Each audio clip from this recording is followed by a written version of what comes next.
ঘূর্ণিঝড় রিমালের তাণ্ডবের পরে এখনো বৃষ্টি ও ঝড়ো হাওয়া বইছে বাগেরহাটে। সেখানকার পরিস্থিতি জানাচ্ছেন আমাদের প্রতিনিধি আমিরুল হক বাবু।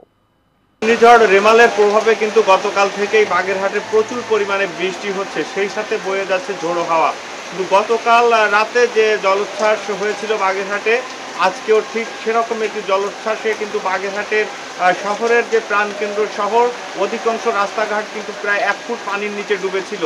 আর যেটি বিকাল থেকে কিন্তু এখনো পর্যন্ত সে পানির নিচে রয়েছে রাস্তা। তবে ভাটাতে হয়তো সামান্য একটু কমতে পারে। গতদিন থেকে কিন্তু ভাটার প্রভাব তেমনটি পড়ে নাই। প্রচণ্ড পরিমাণে জোয়ার ছিল, সেই জোয়ারের প্রভাবে কিন্তু ভেড়িবাঁধ ভেঙেছে।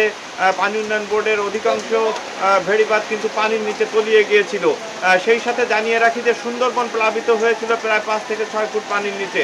কিন্তু কেমন আছে সুন্দরবন, এটি এখন ভাববার বিষয়। এই প্রতিকূল আবহাওয়ায় কিন্তু কেউ নিশ্চিত করে বলতে পারছেন না যে কেমন আছে সুন্দরবন অথবা সুন্দরবনের সেই প্রাণীকুল। তো পাশাপাশি জানিয়ে রাখছি যে বাগেরহাটের মোড়লগঞ্জ এবং মোংলাতে দুটি ফেরি রয়েছে, সেই ফেরিঘাটের যে অ্যাপ্রোচের যে রাস্তা, সেই রাস্তা দুটিও কিন্তু পানির নিচে তলিয়ে গেছে।